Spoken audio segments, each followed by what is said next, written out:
चलिए जनाब आगे बढ़ते हैं और समझते हैं स्ट्रक्चरलिज्म के फर्दर एलिमेंट्स को। Structuralism is all about the idea of determinism, जिसके अंदर हम कहते हैं structural forces drives an individual action, यानी कि इंडिविजुअल का एक्शन जो है कौन चलाता है? Structural forces. डिटर्मिनिज्म का जो एक्चुअल फॉर्मूला है वो ये है कि structural forces drives an individual action. अब सवाल ये उठता है ये स्ट्रक्चरल फोर्स होती क्या है? मैं कह सकता हूँ कि स्ट्रक्चरल फोर्स ये होती है जो इंसान के एक्शन को ड्राइव करने में हेल्प करे। लाइक लॉ, सोसाइटी में कंसेंसस क्रिएट हो गया, सोसाइटी में कोई आइडियोलॉजी फॉर्मुलेट हो गई, सोसाइटी के अंदर कोई पावर एग्जिस्ट करने लगी, सही है। सोसाइटी के अंदर ये तमाम चीज़ें क्या होती हैं? कि स्ट्रक्चरल फोर्स होती हैं जो इंसान के एक्शन को आगे लेके चल रही होती हैं, ठीक है। अब मैं इस बात को आगे लेके चलता हूँ। देखें, हमारे पास स्ट्रक्चरलिज्म की दो अप्रोचेस होती हैं, एक होती है कंसेंसस और दूसरी होती है कॉन्फ्लिक्ट। एक होता है कंसेंसस स्ट्रक्चरलिज्म और दूसरा होता है कॉन्फ्लिक्ट स्ट्रक्चरलिज्म। कंसेंसस स्ट्रक्चरलिज्म का सीन क्या होता है? जो कहता है सोशल स्टेबिलिटी पे यकीन रखता है। किस पे यकीन रखता है? जिसका मतलब है जैसा चल रहा है वैसा चलने दो, जैसा चल रहा है वैसा क्यों चलने दो? क्योंकि जो चल रहा है बहुत अच्छा चल रहा है जो बहुत अच्छा चल रहा है। Am I right? देखो याद रखना, कंसेंसस का मतलब है एग्रीमेंट, कंसेंसस का मतलब है एग्रीमेंट, और एग्रीमेंट वाली अप्रोच क्या कहेगी? जैसा चल रहा है वैसा सही है, सुकून है। क्या है बेटा? सुकून है। They support the existing social order and social institution. They support the existing social order and social, जो चल रहा है, सोशल ऑर्डर का मतलब जो सिस्टम चल रहा है, सही है, और सोशल इंस्टीट्यूशन जो काम कर रहे हैं, वो कहते हैं इन दोनों को ये सपोर्ट करते हैं। किसको सपोर्ट करते हैं बेटा? Social order and social institution. अच्छा, अब देखो क्या कहते हैं ये लोग? सोशल स्टेबिलिटी की बात करते हैं and support the existing social order and social institutions, यानी कि एग्जिस्टिंग सोशल ऑर्डर और सोशल इंस्टीट्यूशंस को सपोर्ट करते हैं बिकॉज इनको लगता है जो चल रहा है बिल्कुल बेहतरीन चल रहा है और चलते रहना चाहिए, चलते रहना चाहिए। अब वो क्यों चलते रहना चाहिए, कैसे चल रहा है, उस बारे में हम आगे बात करेंगे। am I right? अच्छा, अब देखो हमारे पास दूसरी जो अप्रोच होती है वो है कॉन्फ्लिक्ट। क्या है बेटा? कॉन्फ्लिक्ट अगेंस्ट अप्रोच का मतलब होता है फड्डा। क्या है बेटा? फड्डा। देखो कॉन्फ्लिक्ट अप्रोच जो होगी वो अपोज करेगी एग्जिस्टिंग सोशल ऑर्डर को। किसको करेगी बेटा? जो चल रहा है वो ठीक। अब हमारी पार्लियामेंट में भी ना दो पार्टीज होती हैं, एक गवर्नमेंट होती है जो बोल रही है जो हो रहा है बहुत बेहतरीन हो रहा है, ट्रेजरी बेंचेस जिसको हम कहते हैं, ठीक है। दूसरी कौन सी होती है? अपोजिशन होती है। अपोजिशन को एग्जिस्टिंग हर सिस्टम में मसला होगा because they oppose the existing social order and social stability. Social change चाहेंगे और सोशल इंस्टीट्यूशंस के साथ भी उनको प्रॉब्लम है। किसके साथ प्रॉब्लम है बेटा? सोशल। समझ में आ रही बात? आगे लेके चलते हैं। कॉन्फ्लिक्ट कहता है सोशल चेंज, जो सिस्टम है उसको तब्दील कर दो, जो सिस्टम है उसको तब्दील कर दो। They are against the existing social order and social institutions. Existing social structure के खिलाफ हैं, सोशल ऑर्डर के खिलाफ हैं और सोशल इंस्टीट्यूशंस के भी खिलाफ हैं, ठीक है। अब देखो बात सुनो, बात सारी ये है कि ये लोग कहते हैं कि why they need social change, why they need social change and why they are against the existing social order, social structure, because उनको लगता है existing social order और social structure को तब्दील करने की जरूरत इसलिए है क्योंकि existing social order और social institution social inequality पैदा करें। क्या पैदा करें बेटा? सही है। ये existing social order, social structure और सोशल इंस्टीट्यूशन को अपोज इसलिए करते हैं क्योंकि उनको लगता है कि एग्जिस्टिंग सोशल ऑर्डर और सोशल इंस्टीट्यूशंस क्या डेवलप कर रहे हैं बेटा? ये सोशल इनइक्वालिटी पैदा करें। सोशल इनइक्वालिटी बोलो तो सोसाइटी में मौजूद इनइक्वालिटी, ठीक है। अब सोशल इनइक्वालिटी का मतलब क्या होता है? क्लास इनइक्वालिटी और जेंडर इनइक्वालिटी को सबसे ज्यादा हम एड्रेस करते हैं। क्लास इनइक्वालिटी और जेंडर इनइक्वालिटी को सबसे ज्यादा हम एड्रेस करते हैं। यहां तक समझ में आती है बात? चलें अब इस सिलसिले को थोड़ा सा आगे बढ़ाते हैं। देखिए सबसे पहले हम अंडरस्टैंड करने जा रहे हैं कंसेंसस स्ट्रक्चरलिज्म। क्या डिस्कस करने जा रहे हैं बेटा? Consensus structuralism. कंसेंसस स्ट्रक्चरलिज्म का मतलब क्या है? जो कि सोशल स्टेबिलिटी को सपोर्ट करते हैं। की एलिमेंट्स को अपने पास लिखना चाहते तो लिख लें। They support the social stability, they support existing social order, they support social institutions. ये तीन चीजें अपने जहन में रखना है जब कभी भी consensus structuralism. They support existing social order, social institutions and social stability. ये तीन एलिमेंट्स को अपने जहन में आपने मुस्तकिल तौर पे रखना है। हमारे पास जो कंसेंसस स्ट्रक्चरलिज्म की कोर थ्योरी है दैट इज कॉल्ड फंक्शनलिज्म। क्या कहते हैं बेटा इसको हम? सही है। फंक्शनलिज्म इज अ थ्योरी जो कंसेंसस स्ट्रक्चरलिज्म में आती है। हम इसके आगे फंक्शनलिज्म ही बात करेंगे। हम वर्ड, जब मैं वर्ड यूज करूंगा फंक्शनलिज्म, तो इसका मतलब है क्या है ये? Consensus structuralism. Whenever we go for the word functionalism, we need to understand this word as a consensus word. समझ में आई बात? कंसेंसस स्ट्रक्चरलिज्म है जो कि सोशल स्टेबिलिटी, 3 एलिमेंट्स को अपने ध्यान में रखना है, इससे बाहर नहीं निकलना। 3 एलिमेंट्स को अपने ध्यान में रखिएगा। अब देखो मेरी बात सुनो, अगर कोई थ्योरी सिर्फ सोशल स्टेबिलिटी की बात करे तो ये मेटा नैरेटिव कहलाएगी? मेटा नैरेटिव कहलाएगी? मेटा नैरेटिव कहलाएगी? बिग नैरेटिव फॉलो करें, because they are following one narrative, they are not talking about another narrative. वो किसी और नैरेटिव के बारे में बात, वो सिर्फ एक नैरेटिव के बारे में बात कर रहे हैं। Am I right? If any theory is going to talk about one narrative, one idea, that is called meta narrative. तो फंक्शनलिज्म क्या होगा? Meta narrative. लिखना चाहो तो लिख लो अपने पास कि this theory is also called a Meta narrative theory.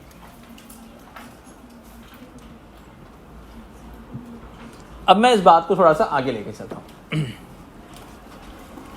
देखिए, वन नैरेटिव ना, one Meta narrative, one big truth, one stereotypical idea.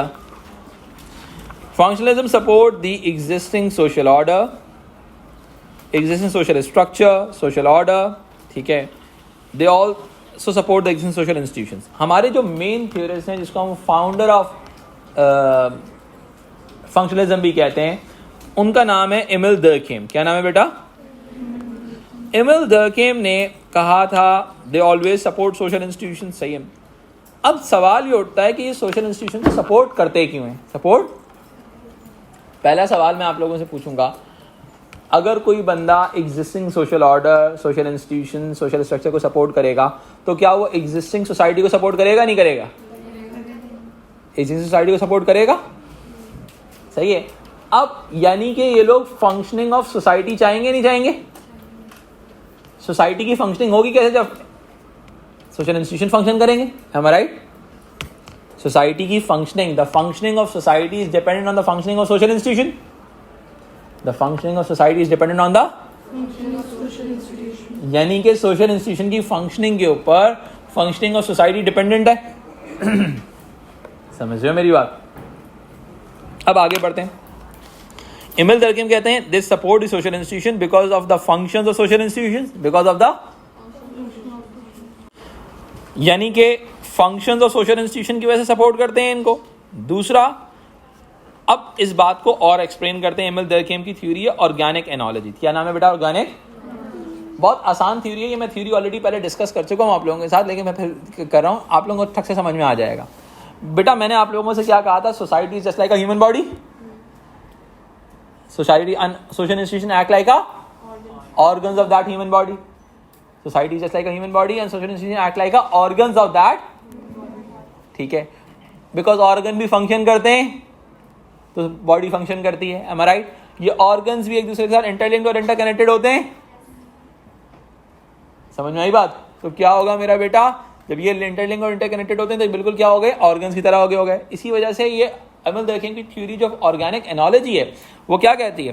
वो कहती है society is just like a human body, just like a and social institutions जो हैं act like organs of that human body. क्योंकि ये function करते हैं और ये एक दूसरे के साथ इंटरलिंक्ड और इंटरकनेक्टेड भी हैं।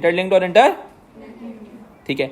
अब देखो ये जो कंसेंसस स्ट्रक्चरलिज्म है ये एग्रीमेंट ओवर दी वैल्यूज की बात करता है। किसकी बात करता है बेटा? सही है। यानी कि सोशल इंस्टीट्यूशंस के फंक्शंस। अब देखो एग्रीमेंट ओवर दी वैल्यूज का मतलब है सारे इंस्टीट्यूशन मिलकर काम करें, सारे इंस्टीट्यूशन मिलकर। तो अब देखो because all these institutions are interlinked and interconnected, all these institutions are, that's why they are agreement over the values, यानी कि एक तरह की वैल्यूज को प्रोक्लेम करें। Am I right? अब क्या होगा मेरा चंदा? होगा बहुत ही सिंपल सी बात, ये सारे सोशल इंस्टीट्यूशन एक सोशल फोर्स बन जाएंगे।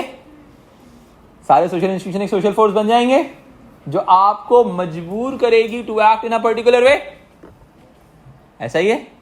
These all social institutions become a social force। सही है, because there is agreement over the values. सही है। अब ये एक जो यूनिटी होगी सोशल इंस्टीट्यूशंस की, वो इंसान को मजबूर करेगी to act in a particular way. वही जो फुप्पो वाली बात होती है, फुप्पो ने यार लोग क्या कहेंगे वाली बात होगी, सही है। वो तमाम एग्रीमेंट सोसाइटी में एग्जिस्ट करते हैं जिसकी वजह से आप मजबूर होते हो to act in a particular way. All those elements become a social force to act to move you towards a particular way, ठीक है। अब क्या होता है, हमारे पास आती है इस चीज को कहते हैं हम सोशल सॉलिडारिटी। क्या कहते हैं बेटा? सॉलिडारिटी का मतलब यूनिटी होता है। And that social solidarity become a social force to us to act in a particular way, because this is a structuralist theory, and according to structuralist theory, social structure drives an individual action. Social structure drives an am I right? And according to the consensus structuralism, social solidarity is a structural force, consensus is a structural force, am I right? पूरी society ने agreement कर लिया एक point के ऊपर और वो मजबूर कर रही है to act you in a particular way, तो क्या हो जाएगा? Social solidarity become a structural force to move you towards a particular direction, am I right? ठीक है। अब होता क्या है, सोशल सॉलिडारिटी हो गया जिसको हम कहते हैं सोशल सॉलिडारिटी, क्या बन गया? Structural force. समझ में आई बात? ठीक है। अब फंक्शनलिज्म को और थोड़ा आगे जाते हैं और थोड़ा सा डिटेल में समझते हैं कि फंक्शनलिज्म है क्या चीज़। देखें, functionalism is all about consensus structuralism, ये हम सबको पता है, सही है, जो कि कहते हैं स्ट्रक्चरल फोर्सेस ड्राइव्स इन इंडिविजुअल एक्शन। इनका कहना है कि इंडिविजुअल एक्शन को चलाने वाले सोशल फोर्सेस हैं। लाइक वैल्यू कंसेंसस, सोसाइटी में एग्रीमेंट ओवर दी वैल्यूज होता है जिसकी बेसिस के ऊपर जो एक सोशल फोर्स बन जाता है और इंसान वैसे ही एक्ट करना शुरू हो जाता है। और सोशल सॉलिडारिटी क्रिएट होती है सोसाइटी में, एक सॉलिडारिटी, एक यूनिटी क्रिएट हो जाती है सोसाइटी के अंदर, ठीक है। इसके बाद अगर हम बात करते हैं सोसाइटी के सोशल सिस्टम का, how social system works, social system काम कैसे करता है। देखिए, सोशल सिस्टम काम करता है 4 सब सिस्टम्स के थ्रू। किसके थ्रू बेटा? 4। आपका कंप्यूटर होता है, मल्टीपल सब सिस्टम्स होते हैं उसके अंदर, आपने पढ़ा होगा बचपन में, अर्थमेटिक, लॉजिक यूनिट, रैम। दूसरी तरफ आपकी ह्यूमन बॉडी होती है, डिफरेंट ऑर्गन्स में तो काम कर रही होती है, ठीक है, ऐसा ही होता है। अब हर ऑर्गन का एक पर्टिकुलर काम है, हर ऑर्गन का क्या है बेटा? पर्टिकुलर काम। और कंप्यूटर में भी हर सब सिस्टम का एक पर्टिकुलर काम है, ऐसा ही है। अगर वो काम नहीं होगा सही से तो मसला होगा, और कोई ना कोई डिवाइस उस काम के लिए सेटल हुई भी है।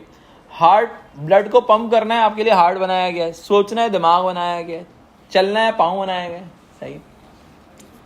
हर सब सिस्टम का एक पर्टिकुलर रोल है, ठीक है। अब हमारे पास जो फंक्शनलिस्ट हैं वो कहते हैं सोसाइटी के अंदर 4 सब सिस्टम्स हैं। क्या है मेरा बेटा? सही। अब वो पहला सब सिस्टम है, उसका नाम है पॉलिटिकल सब सिस्टम। क्या कहते हैं बेटा? अब पॉलिटिकल रोल सोसाइटी में कौन सा इंस्टीट्यूशन होल्ड करता है? स्टेट होल्ड करता है, ठीक है। अब क्या हो गया? स्टेट ने एक सब सिस्टम संभाल लिया, एम आई राइट? समझ आई बात? सोसाइटी का पॉलिटिकल रोल, गवर्नमेंट होगी, सब कुछ सिस्टम होंगे, मैकेनिज्म बना हुआ है, सही है। फिर आगे 4 सब सिस्टम के अंदर दूसरा सब सिस्टम आता है इकोनॉमिक सब सिस्टम। क्या आता है बेटा? इकोनॉमिक सब सिस्टम का सीन क्या होता है? ये इकोनॉमी को चलाता है। इकोनॉमी कौन सी चलाता है? वर्क प्लेस चलाता है। वर्क प्लेस का इंस्टीट्यूशन इकोनॉमी को रन करता है। वर्क प्लेस का इंस्टीट्यूशन इकोनॉमी को, एम आई राइट? सही है, वर्क प्लेस का इंस्टीट्यूशन इकोनॉमी को रन कर रहा होता है। फिर इसके बाद सोसाइटी का कल्चरल रोल है। कल्चरल सब सिस्टम के अंदर कल्चरल रोल किसके पास है बेटा? कल्चरल सब सिस्टम के पास है। अब कल्चरल सब सिस्टम का रोल बहुत ज़्यादा, कल्चरल रोल सोसाइटी में बहुत ज़्यादा होता है, तो मल्टीपल इंस्टीट्यूशन इसको काम कर रहे हैं। लाइक एजुकेशन इसका काम करता है, मीडिया इसका रोल प्ले कर रहा होता है, रिलीजन इसमें रोल प्ले कर रहा होता है, यानी कि सही है। आपका ये 3 social institution cultural role play करते हैं। लेकिन अब फंक्शनलिस्ट कहते हैं फैमिली बहुत इंपॉर्टेंट है। क्या है बेटा? फैमिली को उन्होंने सेपरेट एक अलग सोशल इंस्टीट्यूशन के अंदर इनबिल्ड कर दिया, ठीक है। फैमिली को इन्होंने अलग सोशल इंस्टीट्यूशन के अंदर इनबिल्ड कर दिया। समझ में आई बात? यानी कि इसका मतलब ये हुआ कि सोसाइटी के अंदर 4 सब सिस्टम्स हैं और ये चारों सब सिस्टम एक दूसरे के साथ इंटरलिंक होंगे, सही है। जो बात स्टेट ने कही होगी, अब देखो एग्रीमेंट ओवर दी वैल्यूज कैसे क्रिएट होता है। जो बात स्टेट कहेगा वही वर्क प्लेस फॉलो करेगा। अब वर्क प्लेस को फॉलो कराने के लिए एजुकेशन सिस्टम भी सेम तरीके से काम करेगा, मीडिया भी सही तरीके से काम करेगा, फैमिली वैसे ही बच्चों को तैयार करेगी। It means social solidarity create हो गई, सोसाइटी के अंदर unity over the values create हो गया और पूरी सोसाइटी उस तरह से आगे बढ़ना चलती रहेगी। समझ में आई बात? तो social solidarity become a structural force किसकी वजह से? Because all the social institution will support the all work in a synchronize way, in a solidarity way. समझ में आई बात? अब बात करते हैं कि हमारे जो कोर फंक्शंस हैं सोशल इंस्टीट्यूशंस के, सही है, कोर फंक्शंस हैं सोशल इंस्टीट्यूशंस के, वो क्या हैं? सबसे पहले लेट सपोज आप कह लो कि सोशलाइजेशन है, क्या है? दूसरा ऑप्शन है सोशल कंट्रोल, क्या है? Social control. सोशलाइजेशन का मतलब इंटरैक्शन है, सोशल कंट्रोल का मतलब है कंट्रोल करना, what to do and what not to do. फिर है सोशल सॉलिडारिटी, मैंने बता दिया, unity over the values of society, समझो। फिर इसके अलावा जिसके अंदर आपका कलेक्टिव कंसाइंस भी आता है, जिसको हम कहते हैं collective will of the society. क्या कहते हैं बेटा? कलेक्टिव, यानी कि पूरी सोसाइटी की एक कलेक्टिव विल जनरेट हो जाती है। क्या जनरेट हो जाती है? विल। ठीक है, ये अपने पास कॉपी कर लें।